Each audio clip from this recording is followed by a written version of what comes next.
कक्षा 10वीं क्षितिज भाग 2 गद्यखंड पाठ 4 मानवीय करुणा की दिव्य चमक। आज हम इस पाठ का अध्ययन करेंगे। इसके लेखक है सर्वेश्वर दयाल सक्सेना। तो पहले हम लेखक परिचय करते हैं। इनका जीवन परिचय इस प्रकार है। सर्वेश्वर दयाल सक्सेना एक प्रतिभावान साहित्यकार है। इनका जन्म उत्तर प्रदेश के बस्ती जिले में सन 1927 को हुआ था। इन्होंने सन 1949 में इलाहाबाद से एमए की परीक्षा पास की थी। ये अध्यापक तथा आकाशवाणी में सहायक प्रोड्यूसर रहे। ये दिनमान के उप संपादक तथा बाल पत्रिका प्राग के संपादक रहे। इनके प्रसिद्ध कविता संग्रह खूंटियों पर टंगे लोग पर इन्हें साहित्य अकादमी पुरस्कार प्रदान किया गया। सन 1983 में इनका स्वर्गवास हो गया। इनकी रचनाएं सक्सेना जी ने अनेक प्रकार की रचनाएं की, जैसे कहानी संग्रह, उपन्यास, कविता संग्रह और बाल साहित्य। इनकी भाषा शैली सर्वेश्वर दयाल सक्सेना की भाषा सरल, सहज, व्यवहारिक, भावपूर्ण एवं प्रभावमयी है। इनकी भाषा में रंच मात्र भी नहीं है, क्लिष्टता रंच मात्र भी नहीं है। मानवीय करुणा की दिव्य चमक इनका एक सहसमरण है। सहसमरण यानी यादें, जिसमें फादर कामिल बुल्के से जुड़ी यादों का वर्णन है। इस सहसमरण में लेखक ने फादर से जुड़े अंतरंग प्रसंग वर्णित किए हैं। एक स्थान पर लेखक फादर की मृत्यु की ओर संकेत करते हुए कहते हैं कि फादर को जहरबाद से नहीं मरना चाहिए था। जहरबाद यानी जहरीला फोड़ा, जिसके रगों में दूसरों के लिए मिठास भरे अमृत के अतिरिक्त कुछ नहीं था, उसके लिए इस जहर का विधान क्यों?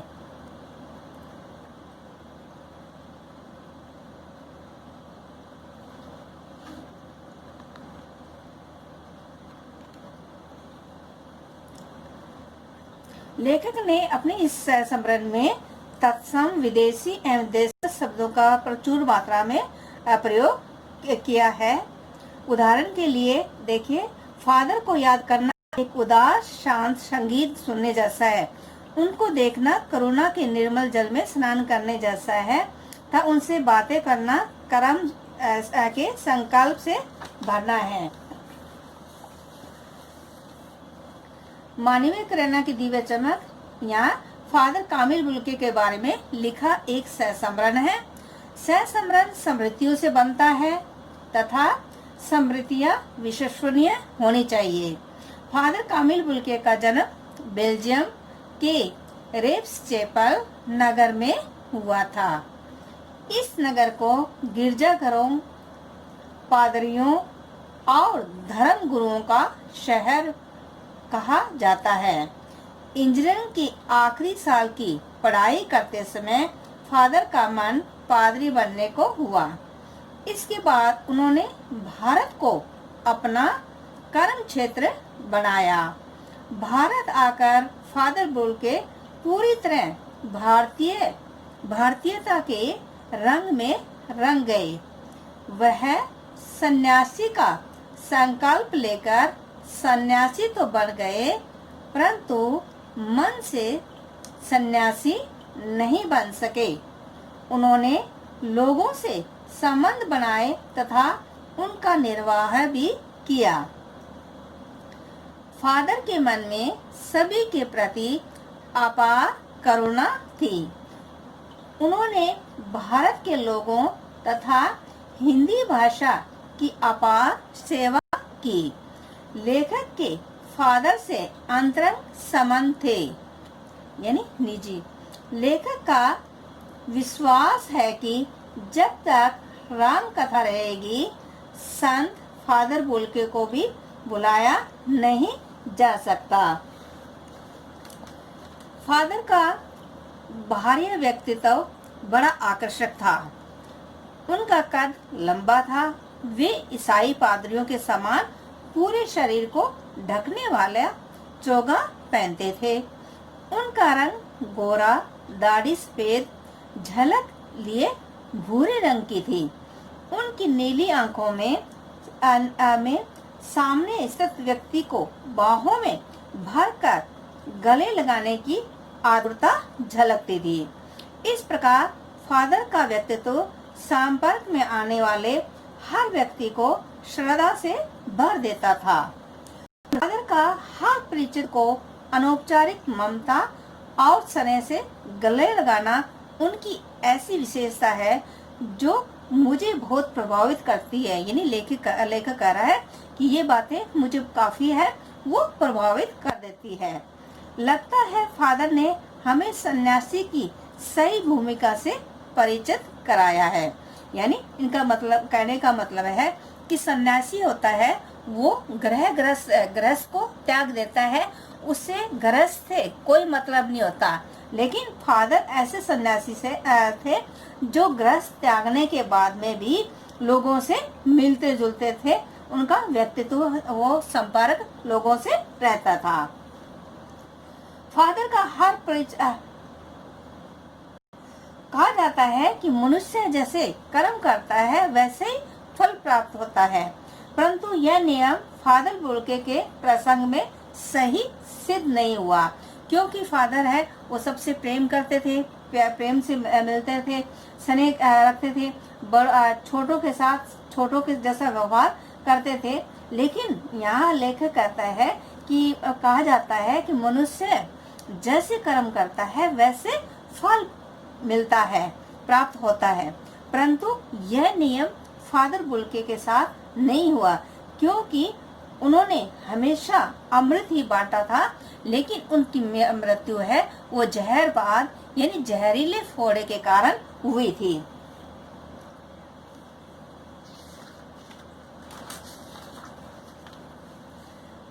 लेखक को फादर की याद करते हुए लगता है जैसे वह कोई उदासी भरा शांत संगीत सुन रहा हो। फादर की अनुपस्थिति उसे उदास बना देती है। यानी फादर यदि उनके सामने नहीं होते हैं तो वो उदास, लेखक है वो उदास हो जाते हैं, क्योंकि ये सब सभी लोग हैं, ये परमिल एक इनका संगठन था हिंदी का, तो उस इलाहाबाद में, तो इस परमिल जो संस्था थी उसमें ये सभी काम करते थे। जो लेखक थे, कवि थे, सभी लेखक वहाँ काम करते थे। और फादर बुल्के भी यानी भारत में आ गए थे, तो उनका हिंदी के प्रति बहुत ही प्यार था और हिंदी को वो राष्ट्रीय भाषा बनाना चाहते थे। इसलिए वो हर मंच में इस हिंदी वालों के द्वारा हिंदी की उपेक्षा करने पर उन्हें बड़ा दुख होता था और हर मंच पे ही वो हमेशा हिंदी के बारे में कहते थे और हिंदी को राष्ट्रीय भाषा बनाना चाहते थे। इसलिए फादर बुल्के है लेखक के साथ है हमेशा रहते थे और उनको एक बड़ा भाई या बड़ा जैसे बड़े के हिसाब से उनके साथ हमेशा रहते थे। तब लेखक ये कह रहे हैं कि यदि फादर है उनको दिखाई नहीं देते, अनुपस्थिति होते, तो वो उदास हो जाते थे। उन्हें लगता है जैसे शांति बरसाता कोई संगीत अचानक रुक गया हो, लेकिन उनकी अनगूंज अब भी मन में सुनाई दे रही है। जैसे उन्हें है कि जैसे फादर है वो नहीं दिखाई देते, तो ऐसा लगता है जैसे शांति बरसाता हुआ कोई संगीत है वो अचानक रुक गया है, लेकिन उनकी आवाज है वो जैसे आते थे हमेशा साइकिल पे ही आते थे, तो साइकिल की घंटी बजाते हुए और वापस से निकलते थे, सभी को नमस्कार और सब बोलते थे। तो ये लेखक कह रहे हैं कि उनकी जो गूंज है वो जैसे अभी भी कानों में सुनाई दे रही है। लेखक को फादर के साथ 35 वर्ष बिताने का सौभाग्य मिला था। उसने फादर को सदा सहृदयता और प्रेरणा से परिपूर्ण अनुभव किया था। उसके लिए वह परिवार के सदस्य जैसे थे। यानी फादर है वो लेखक के परिवार के सदस्य जैसे ही थे, जो उसके हर सुख दुख में भागीदारी रहे थे और उसे समय समय पर उचित मार्गदर्शन कराते रहे थे। इसी प्रकार फादर का लेखक के जीवन में अत्यंत महत्वपूर्ण स्थान था। फादर को याद करना लेखक को उदासी भरे शांत संगीत को सुनने जैसा लगता था। फादर को देखने से करुणा के जल में स्नान करने का अनुभव होता था और उनके दर्शन मात्र से उनकी करुणा का आभास होता था। फादर से बात करना उसको कर्म के संकल्प में भर देता था, ऐसा लगता था। अर्थात फादर की बातें लेखक को कर्म करने की प्रेरणा देने वाली थी। लेखक से फादर बुल्के का विशेष लगाव था। जब लेखक दिल्ली में निवास कर रहा था तो फादर दिल्ली आने पर भी उससे मिलने अवश्य पहुंचते थे। उसके लिए वह हर प्रकार की असुविधा और कठिनाई को झेलते थे, चाहे वो गर्मी हो, सर्दी हो, बरसात हो, कुछ भी हो, वो लेखक से मिलते जरूर थे, चाहे थोड़े समय के लिए ही, लेकिन मिलके जरूर जाते थे। फादर बुल्के को हमेशा हिंदी को राष्ट्रभाषा के रूप में प्रतिष्ठित देखने की हमेशा उनको चिंता रहती थी। वो चाहते थे कि हिंदी है वो राष्ट्रभाषा है, वो बने, और इसके लिए वो हर मंच पर ये कष्ट है, वो अपना कष्ट है वो प्रकट करते थे। फादर अपने परिचित और प्रियजनों के लिए एक वयोवृद्ध पारिवारिक सदस्य जैसे थे। वे हर प्रियजन के दुख और संकट की घड़ी में उपस्थित रहते थे। उनकी उपस्थिति और उनके सांत्वना के शब्दों में जादू जैसा प्रभाव रहता था। फादर अब लेखक बता रहा है कि जब वो फादर है, जब उनकी मृत्यु हो गई थी, उसमें लेखक मेरे को पता नहीं था वो कब बीमार हुए, कब हुए। तो लेखक कह रहा है कि फादर के मृत शरीर को देखकर लेखक है वो कहता है मुझे अत्यंत दुख हुआ। फादर जब जीवित थे तो प्रेम के साथ अपनी जो बाहें हैं वो सबके लिए उनकी खुली रहती थी। आज उन्होंने ऐसा नहीं किया क्योंकि फादर की उंगलियां सूजी हुई थी, दोनों हाथों की उंगलियां एक दूसरे से उलझी हुई थी, उनकी दोनों बाहें उनके शरीर पर पड़ी थी।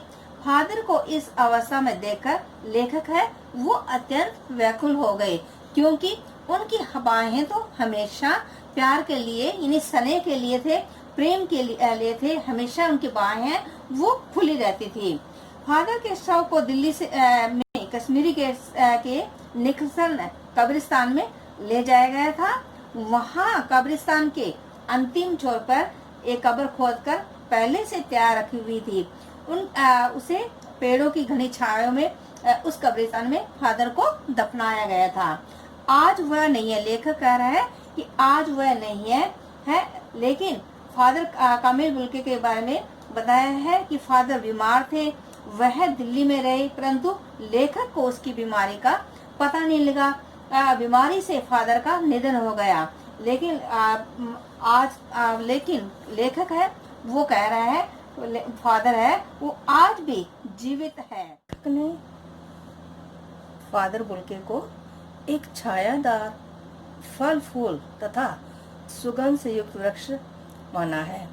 जिस प्रकार एक छायादार पेड़ है, वो फल फूल तथा सुगंध से युक्त शीतल व स्वादिष्ट फल तथा मन को आनंदित करने वाली मधुर गंध प्रदान करता है, उसी प्रकार फादर भी अपने संपर्क में रहने वालों को अपनी ममता, स्नेह और करुणा की शीतल छाया से शांति प्रदान करके उनके मन के संतापों को हर लेते हैं। लेखक कहता है कि फादर है थे, संतों का हृदय सदा पर दुखातर होता है। उनके हृदय में सभी के लिए प्रेम और करुणा का भंडार था। फादर का व्यक्तित्व भी इस महान मानवीय गुण करुणा के दिव्य आलोक से जगमगाता था। फादर कामिल बुल्के को यहाँ लेखक ने सन्यासी कहकर संबोधित किया है, लेकिन सन्यासी होते हुए भी सभी के प्रति प्रेम, स्नेह और करुणा का भाव रखने वाले फादर मन से सन्यासी नहीं थे, क्योंकि सन्यासी होता है उसे घर गृहस्थी से, संसारिक लोगों से कोई भी दरकार नहीं होती है। लेकिन फादर बुल्के है वो सन्यासी यानी सन्यास ग्रहण करने के बाद भी वो लोगों से मिलते थे, जुलते थे, इसलिए लेखक ने यहाँ उन्हें सन्यासी कहकर संबोधित तो किया है, लेकिन कहा है कि वो मन से सन्यासी है, वो नहीं थे। इसलिए लेखक है वो कहता है कि उनकी मृत्यु पर रोने वालों की कोई कमी नहीं थी, क्योंकि वो तो करुणा की मूर्ति थी, है ना। सबसे करुणा रखती थी, सबसे मिलती थी, जुलती थी, सबसे प्रेम रखते थे। इसलिए कहते हैं कि उनके मृत्यु के बाद रोने वाले की कोई कमी नहीं थी। उनके निकटवर्ती हिंदी के प्रमुख साहित्यकार उनके अंतिम अवसर पर उपस्थित थे और सभी के नेत्र है वो आंसुओं से भीगे हुए थे।